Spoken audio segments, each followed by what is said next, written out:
Hi good morning. അപ്പോൾ നമ്മൾ കഴിഞ്ഞ ദിവസം നമ്മുടെ ചീരയില മാത്രം തോരൻ ഉണ്ടാക്കിയില്ലേ. അപ്പോൾ ഞാൻ ആ വീഡിയോയിൽ പറഞ്ഞിരുന്നു ചീരത്തണ്ട് ഉപയോഗിച്ചിട്ട് നമുക്ക് വേറൊരു കറി ഉണ്ടാക്കാം എന്നുള്ളത്.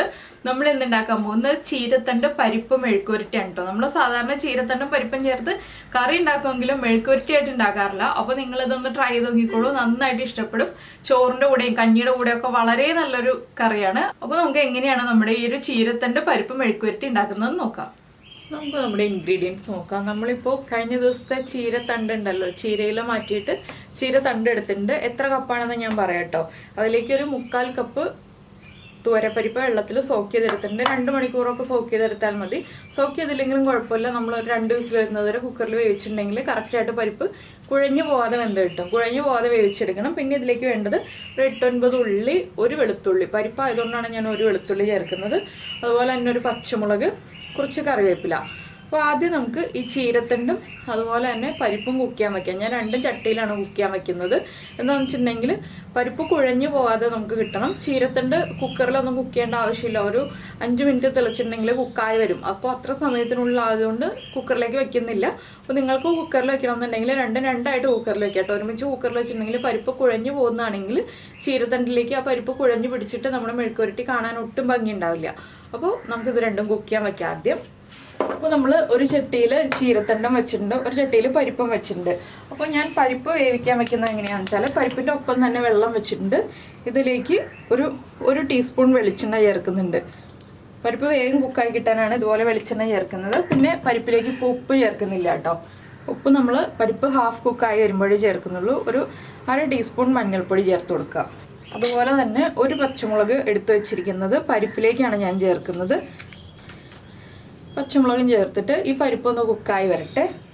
ഇനി നമ്മൾ ചീരത്തണ്ട് വെച്ചിട്ടുണ്ട്. ചീരത്തണ്ടിൻ്റെ ഒപ്പം തന്നെയാണ് ഞാൻ വെള്ളം വെച്ചിട്ടുള്ളത്. ചീരത്തണ്ടിൻ്റെ ആ ഒരു തൊട്ട് ഒപ്പം നിൽക്കുന്ന രീതിയിൽ വെള്ളം ചേർത്തിട്ടുണ്ട്. ഇതിലേക്ക് നമ്മളിനി ആവശ്യത്തിന് ഉപ്പ് ചേർക്കുക. ചീരത്തണ്ടിന് ആവശ്യമായിട്ടുള്ള ഉപ്പ് ചേർത്ത് കൊടുക്കുക. അതുപോലെ തന്നെ ഇതിനൊന്ന് ടേസ്റ്റ് കൂടുതൽ കിട്ടാനായിട്ട് നമ്മളൊരു 2-3 ഉള്ളി ഉണ്ടല്ലോ, ഇതുപോലെ നീളത്തിൽ കട്ട് ചെയ്തിട്ട് ചേർക്കുക. ഇതിലേക്ക് നമ്മൾ സവാള ചേർക്കുന്നതിനേക്കാൾ ടേസ്റ്റ് ഉള്ളി ചേർക്കുമ്പോഴായിരിക്കും കേട്ടോ. ചീരത്തണ്ടിൻ്റെ വെള്ളം വറ്റിച്ചെടുക്കണം, പരിപ്പിൻ്റെ വെള്ളം വറ്റിച്ചെടുക്കണം എന്ന് ഞാൻ പറയും. പക്ഷേ ഞാൻ പരിപ്പിൻ്റെ വെള്ളം ഇപ്പോൾ വറ്റിച്ചെടുക്കുന്നില്ല കേട്ടോ. പരിപ്പിൻ്റെയും വെള്ളം വറ്റിച്ചെടുക്കുന്നതാണ് ടേസ്റ്റ്. ഞാനിപ്പോൾ ആ പരിപ്പിൻ്റെ വെള്ളം രസം വയ്ക്കാൻ ഉപയോഗിക്കാൻ പോകണം. അതുകൊണ്ടാണ് വെള്ളം വറ്റിച്ചെടുക്കാത്തത്. പരിപ്പ് കുക്കായി കഴിയുമ്പോൾ ആ വെള്ളം മാറ്റിയിട്ട് അതുപയോഗിച്ച് രസം ഉണ്ടാക്കും. അപ്പോൾ നമ്മൾ ആ ഒരു റെസിപ്പിയൊക്കെ നേരത്തെ ചെയ്തിട്ടുണ്ട്. അപ്പോൾ നിങ്ങൾ കണ്ടിട്ടില്ലെങ്കിൽ പരിപ്പ് രസം എന്ന് പറഞ്ഞിട്ട് സെർച്ച് ചെയ്തിട്ടുണ്ടെങ്കിൽ ആ ഒരു വീഡിയോ കിട്ടും കേട്ടോ. അപ്പോൾ ഉള്ളിയെല്ലാം നമ്മൾ കട്ട് ചെയ്ത് കഴിഞ്ഞു. ഇനി ഇതൊന്ന് കുക്കായി വരട്ടെ. ഇതിലേക്ക് നമ്മൾ മഞ്ഞൾപ്പൊടി ഒന്നും ചേർക്കേണ്ട. നമ്മൾ പരിപ്പിൽ മഞ്ഞൾപ്പൊടി ചേർത്തിട്ടുണ്ടല്ലോ.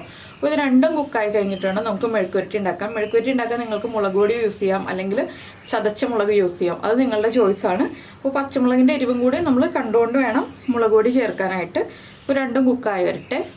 അപ്പോൾ നമ്മുടെ ചീരത്തണ്ടും പരിപ്പും എല്ലാം കുക്കായി വന്നിട്ടുണ്ട്. അപ്പോൾ നമ്മുടെ മെഴുക്കുവരട്ടി റെഡിയാക്കാനായിട്ട് ഞാനൊരു ചട്ടി വെച്ചിട്ട് അതിലേക്ക് വെളിച്ചെണ്ണ ഒഴിച്ചിട്ടുണ്ട്. ഇനി ഇതിലേക്ക് നമുക്ക് കടുക് ചേർത്ത് കൊടുക്കാം.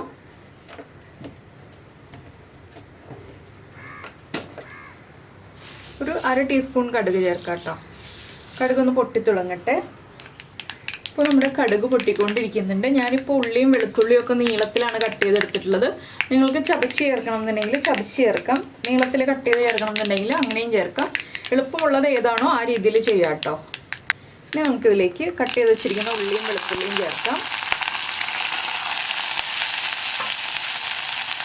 വെളുത്തുള്ളി ഓപ്ഷണലാണ്, താല്പര്യമുണ്ടെങ്കിൽ മാത്രം ചേർത്താൽ മതി. നിർബന്ധമൊന്നുമില്ല കേട്ടോ നമുക്ക് വെളുത്തുള്ളി ചേർക്കണമെന്ന്. അപ്പോൾ ഞാൻ പരിപ്പിൽ ഉപ്പ് ചേർത്തിട്ടില്ല. ഇനിയിപ്പോൾ ഈ ഉള്ളിയിലേക്ക് കുറച്ച് ഉപ്പ് ചേർക്കണം. നമ്മുടെ ചീരത്തണ്ടിൻ്റെ ഉപ്പ് കറക്റ്റാണ്.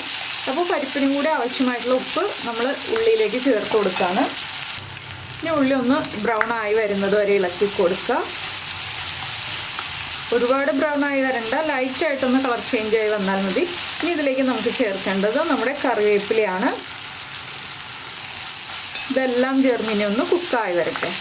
അപ്പോൾ നമ്മുടെ ഉള്ളിയുടെ കളറൊക്കെ ഒന്ന് മാറി തുടങ്ങുന്നുണ്ട്. നമുക്ക് ഈ സമയത്താണ് വറ്റൽമുളക് ചേർക്കുന്നുണ്ടെങ്കിൽ വറ്റൽമുളക് ചതച്ചത് ചേർക്കേണ്ടത്. അപ്പോൾ കുറച്ച് സമയം കൂടുതൽ കുക്ക് ചെയ്യേണ്ടി വരും. എന്താണെന്ന് വെച്ചിട്ടുണ്ടെങ്കിൽ വറ്റൽമുളകിൻ്റെ കുക്കിംഗ് ടൈം കൂടുതലുണ്ട്.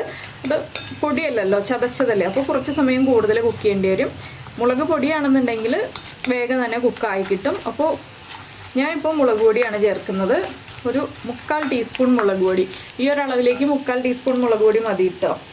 ചീരത്തണ്ട് 2 കപ്പാണ് ഉണ്ടായിരുന്നത്, ഞാനത് പറയാൻ വിട്ടുപോയി. അപ്പോൾ ഒരു 3/4 ടീസ്പൂൺ എരിവുള്ള മുളക് പൊടി ചേർത്തിട്ടുണ്ട്. കാശ്മീരി ചില്ലി പൗഡർ ആണെങ്കിൽ 1.5 ടീസ്പൂൺ ചേർക്കാം. അപ്പോൾ ഈ ഒരു മുളക് പൊടിക്ക് കളർ ഉണ്ടാവില്ല കേട്ടോ, എരിവ് മാത്രമേ ഉണ്ടാവുള്ളൂ. നിങ്ങൾ നോക്കുമ്പോൾ ഇതിന് കളറില്ലാത്ത എന്താണെന്ന് തോന്നും, പക്ഷേ നല്ല എരിവുള്ള മുളക് പൊടിയാണിത്. ഇനി നമുക്ക് ഈ മുളക് പൊടി ഒന്ന് കുക്കായി വരുമ്പോൾ ഇതിലേക്ക് നമ്മൾ വേവിച്ച് വെച്ചിരിക്കുന്ന ചീരത്തണ്ടും പരിപ്പും ചേർത്ത് കൊടുക്കാം. ചീരയില ചേർത്തിട്ടുണ്ടെങ്കിൽ കുഴഞ്ഞു പോകും മെഴുക്കുവരട്ടി, അതുകൊണ്ടാണ് നമ്മൾ ചീരത്തണ്ടും പരിപ്പും ചേർത്തിട്ടുണ്ടാക്കുന്നത്. അപ്പോൾ മുളക് പൊടി ഒന്ന് നന്നായിട്ട് കുക്കായി വരട്ടെ. 1 മിനിറ്റ് ഉണ്ടെങ്കിൽ നന്നായിട്ട് കുക്കായി വന്നോളും. അത്യാവശ്യം കുറച്ച് എണ്ണ വേണം കേട്ടോ, ചീരത്തണ്ടിലേക്കൊക്കെ ഒന്ന് പിടിച്ചു വരാനുള്ള എണ്ണ വേണം, അതുകൊണ്ടാണ് നമ്മൾ ഇത്രയും എണ്ണ ചേർത്തിട്ടുള്ളത്. ഇനി നമുക്കിതിലേക്ക് നമ്മുടെ ചീരത്തണ്ട് വേവിച്ച് വെച്ചിരിക്കുന്നത് ചേർത്ത് കൊടുക്കാം. അപ്പോൾ വെന്ത് വന്നപ്പോൾ വളരെ കുറച്ച് ക്വാണ്ടിറ്റി ഉള്ളൂ കേട്ടോ.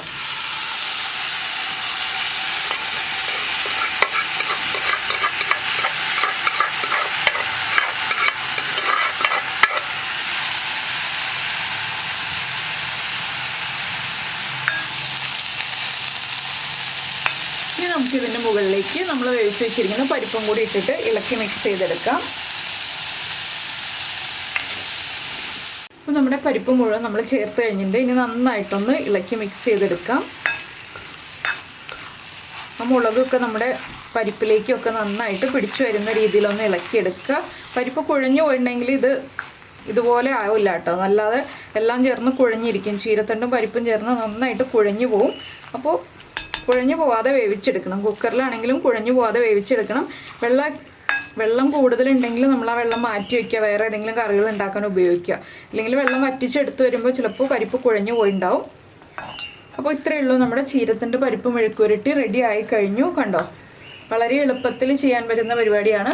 ചീര തോരൻ ഉണ്ടാക്കി കഴിഞ്ഞ് ബാക്കി വരുന്ന ചീരത്തണ്ട് ഉപയോഗിച്ച് ഇതുപോലെ റെസിപ്പി നിങ്ങൾ ട്രൈ ചെയ്തിട്ടില്ലെങ്കിൽ ഉറപ്പായിട്ടും ട്രൈ ചെയ്ത് നോക്കിക്കോളൂ, നന്നായിട്ട് ഇഷ്ടപ്പെടും. അപ്പോൾ ഉപ്പും എരിവൊക്കെ കറക്റ്റാണോ എന്ന് നോക്കുക. ഉപ്പ് കുറവാണെങ്കിൽ ഉപ്പ് ചേർത്ത് കൊടുക്കുക, എരിവ് കുറവാണെങ്കിൽ 1-2 പച്ചമുളക് സ്പ്ലിറ്റ് ചെയ്തിട്ട് ഒന്ന് ഇട്ട് ഇളക്കി കൊടുക്കുക. അപ്പോൾ എന്താണെന്ന് വെച്ചിട്ടുണ്ടെങ്കിൽ ഈ ചൂടിൽ തന്നെ പച്ചമുളകിൻ്റെ എരിവൊക്കെ നന്നായിട്ട് പിടിച്ചു വന്നോളും.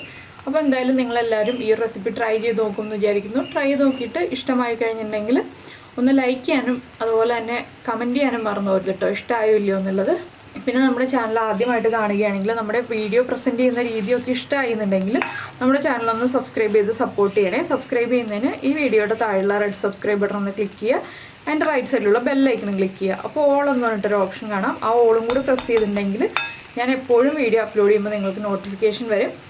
പിന്നെ നിങ്ങൾ മെഴുക്കുവരട്ടി ഉണ്ടാക്കുമ്പോൾ കുറച്ച് വെള്ളമൊക്കെ ഉണ്ടെന്നുണ്ടെങ്കിൽ ഇതുപോലെ ഒന്ന് സ്പ്രെഡ് ചെയ്തിട്ട് കൊടുക്കുക. ഇപ്പോൾ നടുഭാഗത്ത് നോക്കുകയാണെങ്കിൽ വെള്ളമില്ല, അതിൽ ഞാൻ വെള്ളം ഇല്ലാതെയാണ് മെഴുക്കുവരട്ടി ഉണ്ടാക്കിയിട്ടുള്ളത്. പക്ഷെ നിങ്ങൾ ഉണ്ടാക്കുമ്പോൾ വെള്ളം ഉണ്ടെന്നുണ്ടെങ്കിൽ ഇതുപോലെ ഒരു പാനിലോ ചട്ടിയിലോ ഒന്ന് സ്പ്രെഡ് ചെയ്തിട്ടിട്ട് ഒരു 2-3 മിനിറ്റ് സ്പ്രെഡ് ചെയ്തിടുക, ഇടയ്ക്ക് ഒന്ന് ഇളക്കി കൊടുക്കുക, വീണ്ടും സ്പ്രെഡ് ചെയ്തിടുക. അങ്ങനെ നമുക്ക് വെള്ളം വറ്റിച്ചെടുക്കാം കേട്ടോ. അപ്പോൾ എന്തായാലും നമുക്ക് നമ്മുടെ അടുത്തൊരു റെസിപ്പിയുമായിട്ട് അടുത്ത ദിവസം വീണ്ടും കാണാം.